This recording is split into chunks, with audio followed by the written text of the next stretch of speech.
Assalamualaikum warahmatullahi wabarakatuh. Waalaikumsalam warahmatullahi Oke, selamat pagi semuanya. Ya, selamat kembali bergabung ya.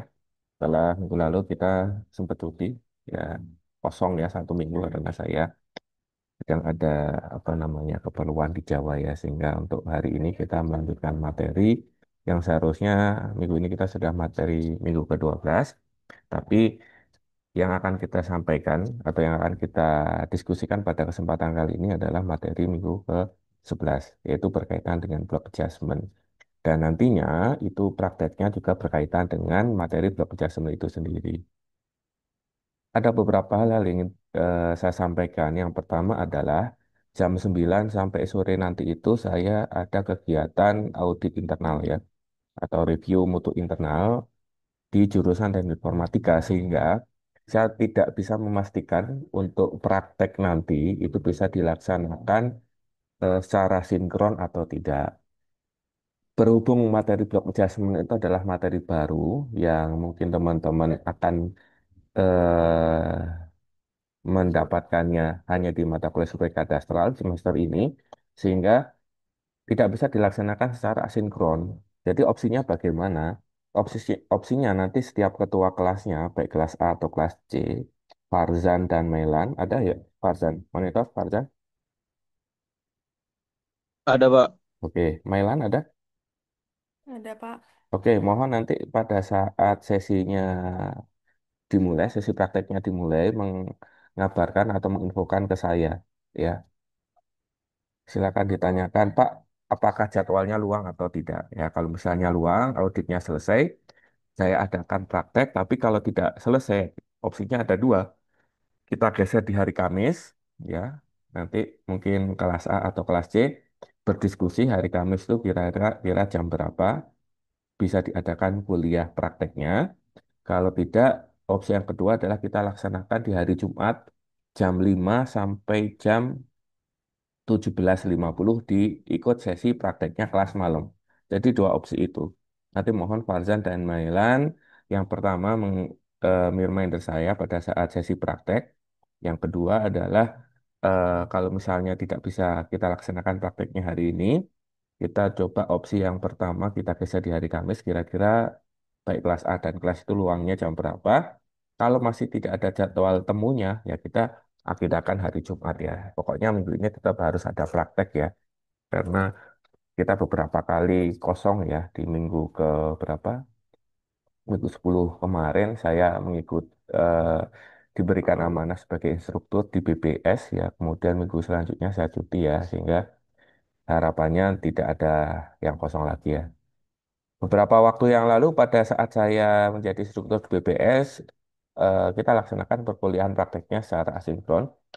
Saya sudah mencoba melihat beberapa hasil pekerjaan teman-teman, ada yang sudah oke, ada yang masih belum oke ya. Nanti itu nanti akan saya singgung di apa namanya pekerjaan praktek nanti ya di survei kadastral. Oke, saya izin seskin untuk materi hari ini berkaitan dengan block adjustment. Ya. Oke, kelihatan ya presentasi dari saya.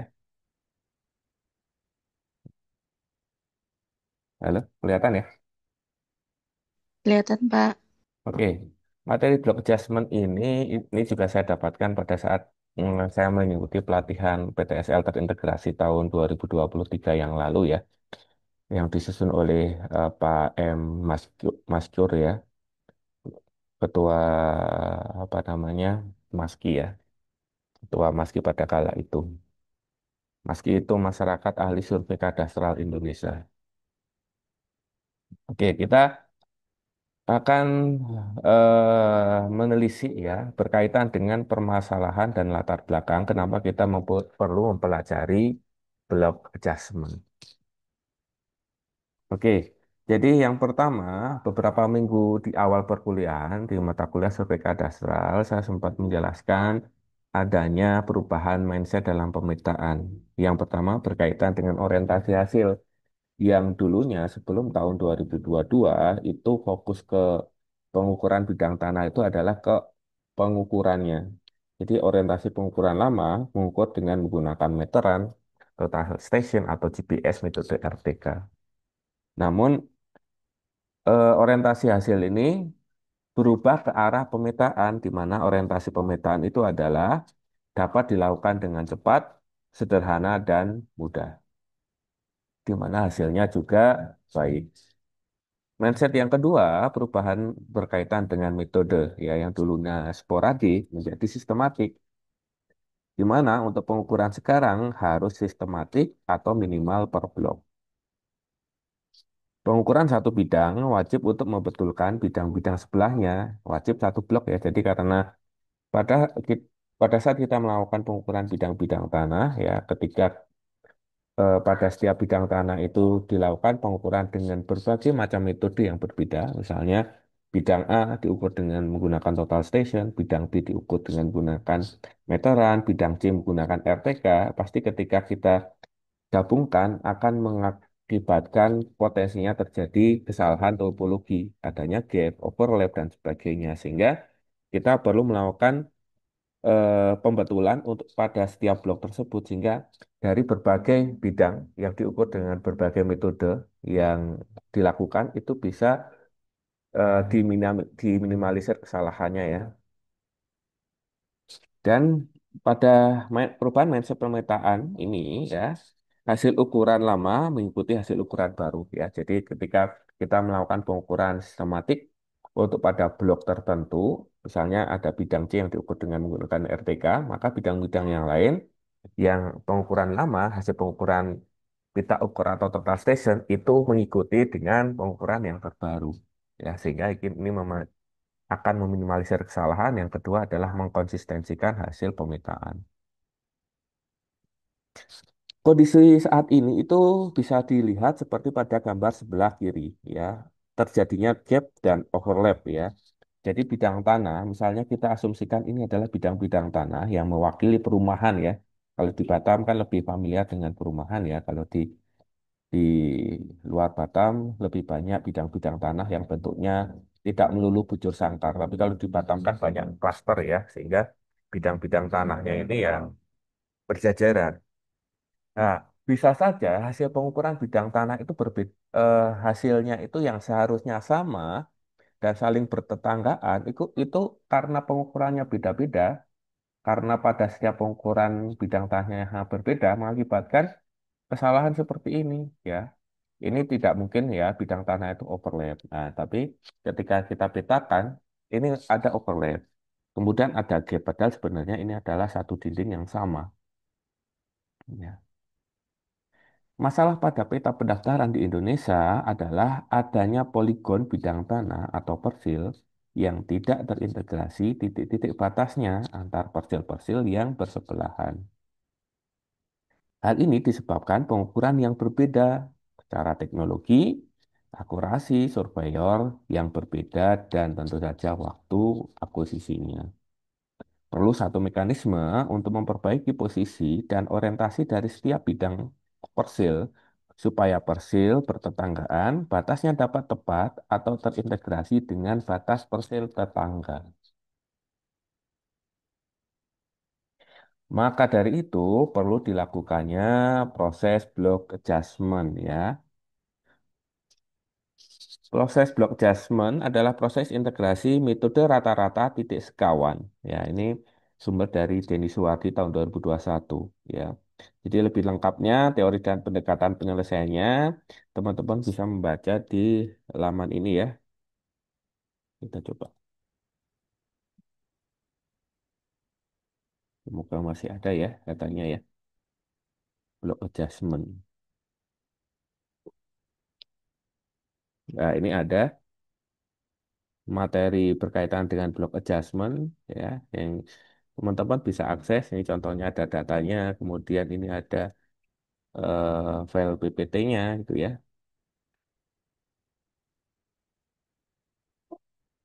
Nah, sambil nanti jalan ya, saya jaringannya kurang cepat. Kita skip dulu. Sehingga dengan adanya proses block adjustment, maka terjadi penyesuaian atau transformasi berkaitan dengan bentuk ukuran sisi dan luas yang berubah mengakibatkan bidang-bidang tanah yang tadinya terdapat gap dan overlap itu akan diminimalisir kesalahannya sehingga bidang-bidang tanahnya kesalahannya teratakan dan menghasilkan hasil pemetaan bidang tanah yang lebih rapi, terhindar dari kesalahan topologi dan saling bertetanggaan.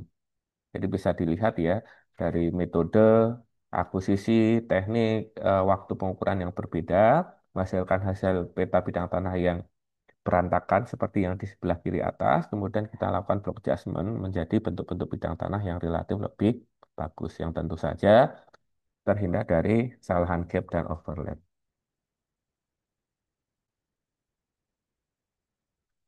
Ya. Pada saat kita melakukan pekerjaan block adjustment, maka kita harus memperhatikan adanya titik sekutu. Ya, prinsip titik sekutu adalah persekutuan antara titik-titik yang sama pada dokumen, peta, dan di lapangan. Untuk kebutuhan block adjustment minimal dibutuhkan dua titik sekutu, tetapi untuk kebutuhan perataan harus lebih besar dari dua, ya minimal tiga atau empat ya. Kalau dua itu hanya bisa kita lakukan bentuk translasi saja. Contohnya pada saat teman-teman melakukan georeferencing, hanya menggunakan satu atau dua titik sebagai georeferencing, dia belum sepenuhnya selesai melakukan georeferencing, tapi hanya memberikan koordinat pada peta foto. Sehingga apa yang terjadi pada area-area yang jauh dari GCP itu potensi kesalahan titiknya itu semakin besar. Tapi kalau minimal Anda membuat 4 titik GCP, maka dia akan tertransformasi atau terektifikasi dan fotonya bisa digunakan. Ya. Jadi semakin banyak titik sekutu, secara teoritis akan dihasilkan perataan blok yang lebih baik. Ya, jadi kita bisa melihat di sini kita membuat beberapa titik sekutu yang disimbolkan dengan warna segitiga merah ya. Misalnya kita tandai di atas, kanan bawah, dan kiri tengah dari beberapa persil yang kita petakan. Bagaimana kita melakukan perencanaan titik sekutu? Ya, dari peta kerja yang telah dibuat ya. Ya, peta kerjanya itu dari mana? Dari peta foto udara yang sudah selesai kita lakukan uji akurasi. Kemudian kita lakukan perencanaan pengukuran titik sekutu. Penempatan posisi titik sekutu yang pertama mempertimbangkan posisi geometri dari blok ya. Jadi kalau misalnya dari peta foto udara kita lakukan uji akurasi horizontal dan vertikal dan masuk TOR sesuai juknis 2024, kita melakukan delineasi bidang tanah. Setelah delineasi bidang tanah, kita melakukan konfirmasi ke masyarakat atau konfirmasi ulang ke lapangan untuk memverifikasi hasil batas bidang tanahnya. Kalau sudah, kita petakan. Ketika kita sudah petakan, selanjutnya kita melakukan block adjustment. Langkah pertama pada block adjustment adalah merencanakan titik sekutu.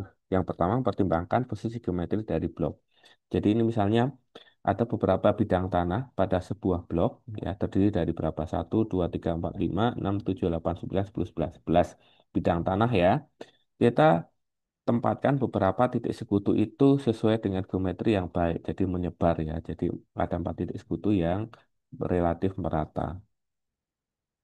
Kemudian yang kedua adalah bebas obstacle, ya, terhindar dari halangan pohon atau obstruksi yang lainnya pada titik sekutu yang kita tempatkan di lapangan, pada peta kerja yang kita pakai. Kemudian yang kedua adalah kemudahan akses, di mana titik sekutu ini nantinya diharapkan mudah diidentifikasi di peta dan lapangan. Jadi konsepnya seperti pada saat kita melakukan pengukuran ICP atau Independent Checkpoint.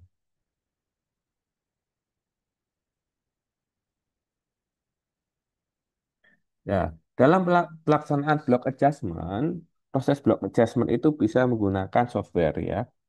Softwarenya adalah menggunakan QGIS dengan plugin adu manis ya. Jadi teman-teman sebelum pelaksanaan praktek nanti, mohon teman-teman sudah minimal setiap kelompok itu ada 2 laptop yang sudah terinstall QGIS dengan plugin adu manis ya. Atau bisa juga kita akses melalui web http://adumanis.masky.or.id ya. Atau kita bisa juga menggunakan software lain jika sudah ada. Biasanya digunakan di instansi atau kantor masing-masing. Tapi kita fokus di sini menggunakan QGIS dengan plugin Adomanis yang bisa digunakan di berbagai platform. Syarat dapat dilakukan block adjustment yang pertama adalah terbebas dari kesalahan blunder. Yang kedua, terbebas dari kesalahan sistematik dan bukan merupakan flying parcel.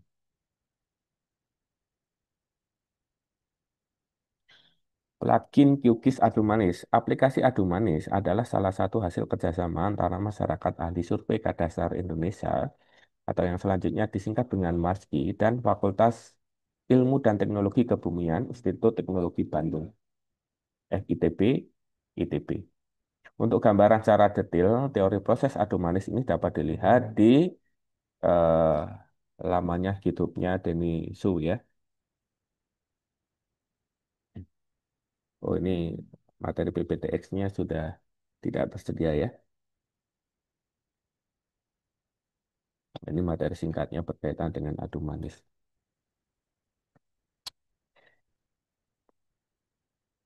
Pelajin adu manis di QGIS, kelebihannya dapat dilakukan tanpa ketergantungan dengan server, sehingga prosesnya itu bisa dilakukan secara offline. Jadi kita install dulu adu manisnya, tentu saja membutuhkan koneksi internet. Kalau sudah ada plugin adu manisnya, baru kita bisa melakukan proses block adjustment. Kelemahannya harus install aplikasi QGIS dan plugin Adumanis. Sehingga kita koneksikan dulu internet untuk install QGIS dan plugin Adumanisnya. Lalu setelahnya post processingnya bisa kita lakukan tanpa harus ada koneksi internet, ya. Sehingga seharusnya prosesnya lebih cepat dibandingkan ketika kita menggunakan versi webnya yang milik Maski. Bagaimana kita memanggil plugin QGIS untuk Adumanisnya? Di sini kita perlu menyiapkan aplikasinya, jadi install QGIS-nya. Kemudian kalau sudah terinstall plugin Adu Manis dan Geometry Checker, maka Anda masuk ke menu plugin, kemudian Anda masuk ke sub menu Manage and Install Plugin. Nah, Anda contreng saja bagian Adu Manis, DB Manager, Geometry Checker gitu ya. Jadi tiga ini yang perlu eh, ditambahkan di software QGIS-nya. Nah, kalau versi web di Maskinya kita bisa akses di http://adumanis.maski.or.id. Nah, di sini seluruh prosesnya itu apa namanya perlu ada koneksi internet. Adumanis di web kelebihannya dapat dilakukan tanpa install aplikasi apapun. Jadi kita tidak perlu menginstal QGIS, tidak perlu menginstal apa namanya plugin Adumanis gitu ya. Hanya dibutuhkan koneksi internet dan user login. Kelemahannya, jika saat bersamaan banyak pengguna web adumanismaski.or.id ini, maka akan terjadi antrian proses yang menyebabkan lama untuk mendapatkan hasil. Ya, sehingga ada potensi delay yang bisa saja terjadi. Ini adalah proses ilustrasi dari block adjustment ya. Jadi tahapan prosesnya adalah yang pertama melakukan inspeksi persil ya. Jadi beberapa persil yang kita ambil dalam satu blok yang akan kita lakukan blok adjustment, ya kita identifikasi dulu, kemudian kita tentukan titik kontrolnya, titik sekutunya yang secara geometri itu merata di sekeliling blok tersebut. Ya, setelah itu kita mau melakukan proses block adjustment untuk mendapatkan hasil yang lebih baik. Belum tentu hasilnya benar-benar terbebas dari gap dan overlap, tapi setidaknya meminimalisir adanya gap overlap pada hasil pemetaan bidang tanah yang kita buat. Jadi nanti dari setiap kelas itu Anda pilih mana peta foto yang masuk eh, toleransi uji akurasi ya. Misalnya dari kelompok kelas A itu kan ada 4 atau 5 kelompok, ya, saya agak lupa ya. Dari 4 atau 5 kelompok itu pilih salah satu atau salah dua peta foto yang masuk uji akurasi. Kalau nggak masuk uji akurasi, yang kita nggak bisa pakai untuk pemetaan bidang tanah. Kemudian dari peta foto yang geotif yang sudah masuk toleransi berdasarkan QGIS PTSL 2024 atau lolos uji akurasi. Kemudian kita delineasi beberapa bidang. Misalnya kita bikin sampel aja batas bidang apa ya, lapangan tenis, lapangan tenis. Ya, lapangan tenis sama lapangan futsal itu kan saling bertetanggaan.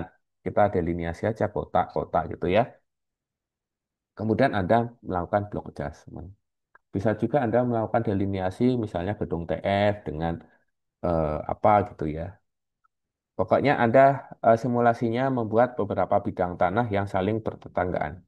Meskipun ketika kita menggunakan foto udara dari area kampus itu tidak bisa diidentifikasi batas-batas bidang tanahnya. Tapi nanti kita menggunakan simulasi.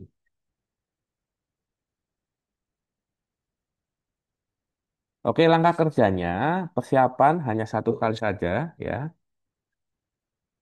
Kemudian Anda perlu melakukan instalasi QGIS dan instalasi plugin.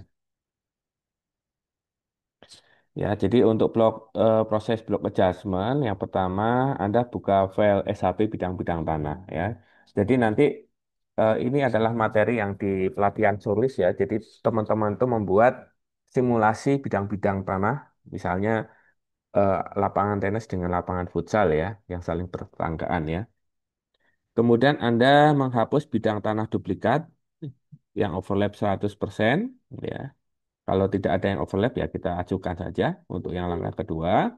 Kemudian Anda lakukan identifikasi blok. Misalnya Anda fokusnya ke blok lapangan tenis dan lapangan futsal saja. Tentukan titik kontrol dan buat titik kontrol dalam format SHP. Ya, jadi kita tentukan titik-titik kontrol pada blok yang kita pilih. Kemudian kita lakukan proses block adjustment. Langkah selanjutnya kita melakukan analisa dan jika belum sesuai, ulangi langkah 5 sampai dengan 8. Nah, kita coba nanti bidang tanahnya kita delineasi dengan kasar ya. Nah, ini ada statement yang cukup bagus ya. Para pendekar geodesi bertukar argumen, berdiskusi efek UAV terbang rendah. Hari ini, asesor pelatih block adjustment optimis semua tugas terupload dengan mudah. Oke, jadi itu adalah materi kita, block adjustment yang saya ambil dari pelatihan yang pernah saya dapatkan di pendaftaran tanah terintegrasi ya di tahun 2023. Yang selanjutnya nanti bisa teman-teman gunakan sebagai referensi untuk melakukan praktek di hari ini.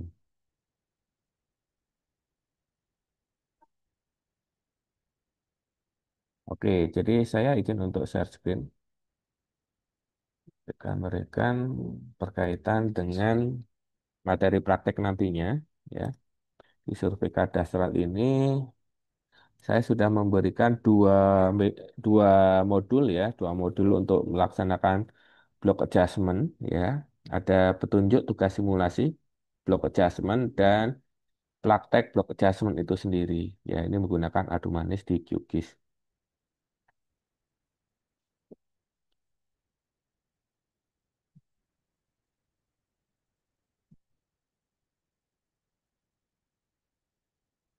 Nah, mungkin sambil teman-teman nanti persiapkan ya, karena kita masih ada waktu sisa sesi ya sampai jam 8.40 ya.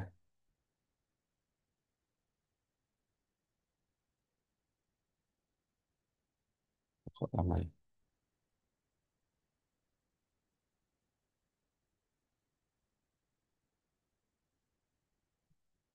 Nah, ini untuk pengerjaan tugasnya ya, pekerjaan tugasnya di sini. Tapi untuk modulnya kita bisa perhatikan untuk yang materi P atau praktek block adjustment. Untuk melakukan proses block adjustment bidang-bidang tanah, salah satu aplikasi yang dapat digunakan adalah Adu Manis. Aplikasi Adu Manis adalah salah satu hasil kerjasama antara Masjid dengan ITB. Ya, aplikasi ini tersedia dalam dua versi ya, yaitu versi web dan versi plugin. Tapi nanti kita menggunakan versi yang plugin. Pada tutorial ini khusus membahas aplikasi Adu Manis sebagai plugin di QGIS. Sebelum melakukan semua proses di sini, pastikan QGIS sudah terinstall terlebih dahulu pada komputer Anda untuk versi terbaru. Silakan lihat pada https qgis.org. Langkah yang dilakukan, Anda bisa mengikuti langkah di bawah ini. Ya. Namun, karena kemarin harusnya kita melakukan pengukuran suplesi untuk sebagai dasar pengukuran bidang tanah, itu kita belum lakukan, maka untuk sampel bidang tanah itu kita delineasi menggunakan delineasi sembarang ya, atau simulasi ya.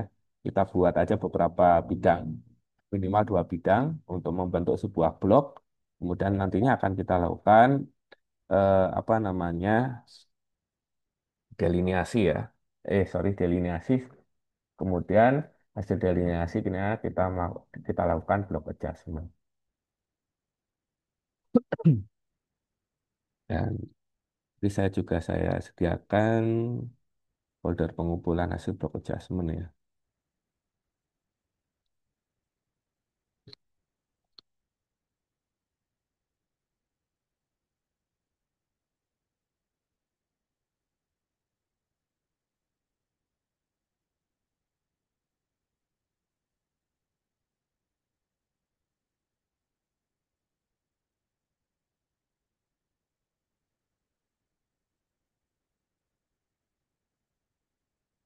Oh, belum saya share screen ya. Di sini ya, saya sudah menyediakan modul ya, modul minggu ke-11 terkait praktek block adjustment ya. Di sini teman-teman harus menginstal dulu aplikasi QGIS-nya dan menginstal aplikasi plugin Adomanis dan mengaktifkan Geometry Checker. Dan ini petunjuk untuk instruksi tugas untuk pengumpulan hasil block adjustment-nya dan dikumpulkan di folder pengumpulan learning yang sudah saya sediakan di sini. Oke, sampai di sini kira-kira ada yang ingin ditanyakan atau didiskusikan? Silakan.